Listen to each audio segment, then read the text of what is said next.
Hey guys, it's Eric here and this is my Oppo Reno5 F unboxing and review. I have been using it for about a week now. First off, let's get through the unboxing real quick. Sliding the sleeve off, when you open the box, you're greeted with an envelope that houses the SIM ejection tool, a safety guide, a quick guide. We can see all the 4G LTE bands that are available here, including Glow 4G band 28. We have a transparent CPU case. Let's keep it to the side for now.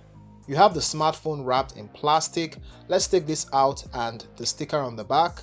This is the fantastic purple color. It also comes in fluid black and crystal silver.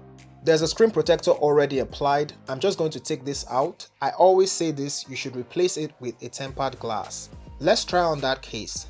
Oppo's proprietary cases that come in the box are unique because aside all the necessary cutouts and protecting the camera bump, they're also raised on all sides to protect the display too. Definitely Slamboy certified. In the bottom compartment, we have a hefty 30-watt fast charger, a USB Type-C cable, and a pair of earphones. Pretty much the same ones that shipped with the A93. On the front, you have a 6.43-inch Full HD Plus OLED display with 20:9 aspect ratio. On the top left corner, it has a punch hole cutout that houses the 32-megapixel camera.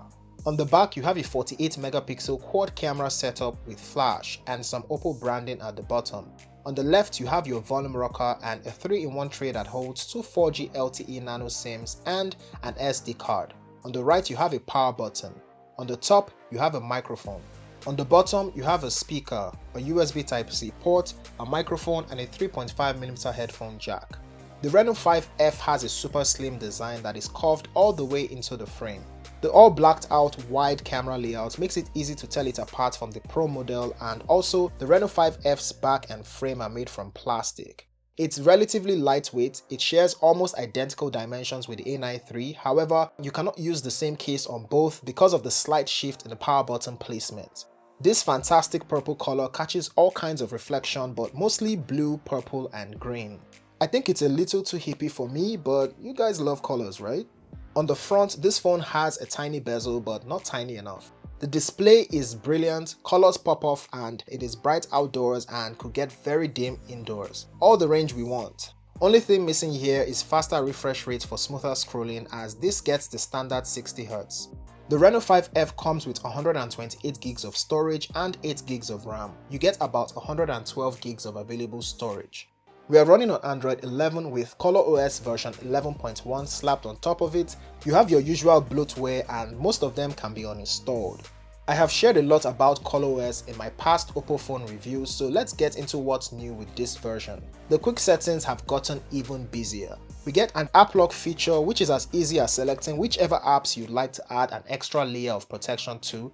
It works with your PIN, fingerprint, and even your face. So if you set up your phone to unlock with your face, you get very little delay while opening apps, as you can see here.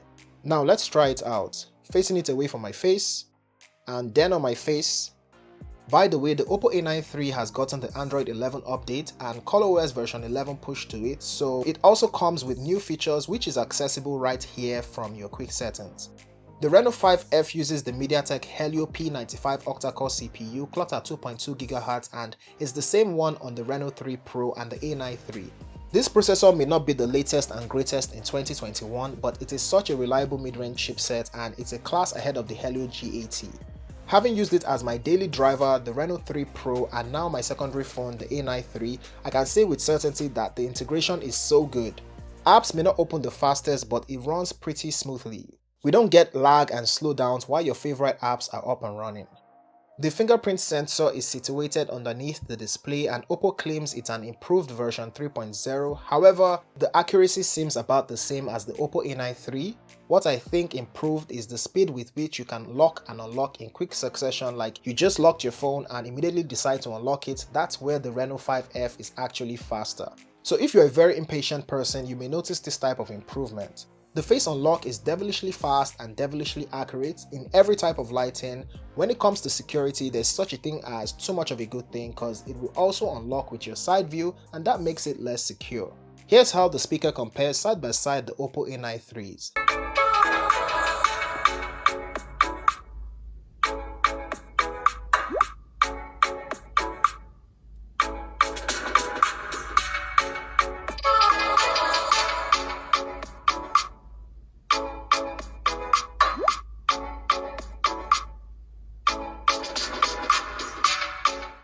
When it comes to gaming, as usual, I played PUBG on HD graphics and high frame rate, the highest PUBG setting for this phone. I also tested Game Space, where you have a couple of features. I used the highest setting because why not?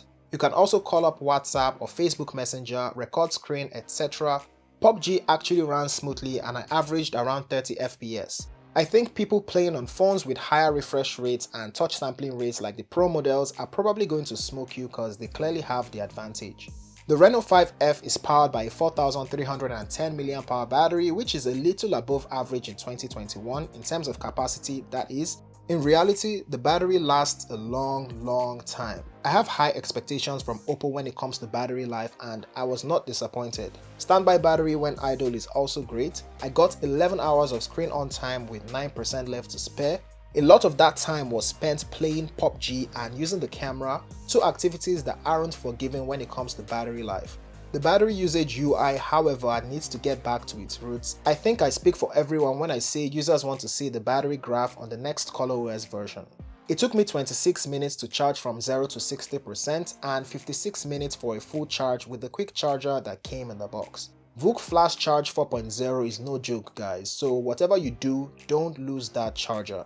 The Reno5 F's camera comes packed with a lot of AI-based filters, Pro mode, time-lapse, slow mode, night mode, portrait video, and a new feature, well, new to Oppo, called the dual view video, which records from both the front and back cameras at the same time. Let's see some photos. Let's start with the primary camera. The skin tones and texture is so rich. This camera makes you look more good looking without making the photo soft or blurry. With portrait mode, the depth sensing is just too good to be true, or maybe I don't have enough hair to challenge this camera. You also get a few interesting AI portrait options. I used to go crazy for features like this, but now I don't think I am the target market for it. The selfie camera has a well-balanced exposure level, but it is also giving me over-sharpened processed skin tones and brown aesthetics, very typical of mid-range phones. Portrait mode is pretty average, plays it safe by not cropping my ear, but it doesn't blur the entire background by implication. Remember that extra HD feature on the A93 that basically combines pixels to give you a 108 megapixel image? Well, it's also here and I think it is basically doing the absolute most. However, images get as heavy as 18 megabytes and in most scenarios to the average user, it won't make a difference. Dynamic range on here is great and landscape images look stellar, saturated to perfection. Well, if you want a less saturated or flat image, there's always Pro mode to tinker with. The wide angle lens looks pretty basic. The macro lens, however, is respectable. I don't expect so much from macro lenses, but let it at least be decent. Let's go inside. I'm not as impressed with the camera indoors as I was with the outdoor shots. I think the selfie camera favors brightness over color accuracy, and the primary camera needs some of that excess brightness from the selfie camera. The selfie camera could be the better camera depending on how much light is in the room. They both need a lot of light to work properly. I used the selfie night mode with and without screen flash and also compared the night mode of the primary camera with one of the best smartphone cameras in existence, the Google Pixel 5, and see how dangerously close it came. The night mode also has some interesting AI filters, which for some reason I thought Astra would add some stars to the sky because astrography mode on the Pixel does. Guess not. It records videos in 4K from the back camera and 1080p from the front.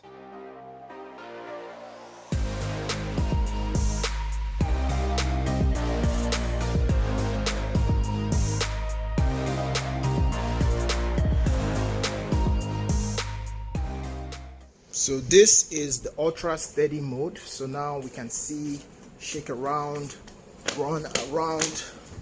Yeah.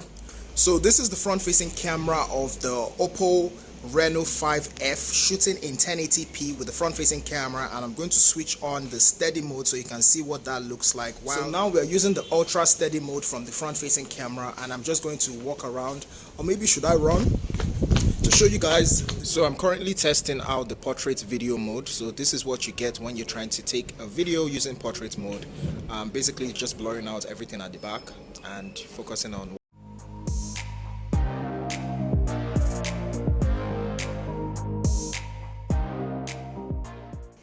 So now we are testing out the dual view video mode, which basically uses the front camera and the back camera to record at the same time. So if you're showing what you're looking at and you're vlogging out and about. Honestly, I'm not sure how the Oppo Reno5 F fits into Oppo's mid-range selection, considering that it shares a lot of the same specs as the Oppo A93. It does charge up twice as fast and sports some extra camera features that the A93 doesn't have even after the update, but the A93 is better for taking indoor selfies. You're wondering if you need to upgrade from the A93 or Reno5 Pro? The answer is no, because it is only an incremental upgrade at best. If you're already saving up for the Oppo A93, then you can consider this instead. The Reno5 F is priced at 129,900 Naira, which converts to $270 US. If you enjoyed this video, please give it a thumbs up and share it. Also follow me on Twitter and Instagram to see what I'm up to. Do subscribe for more videos like this, as it will mean a lot to me, and I'll see you in the next one. Peace.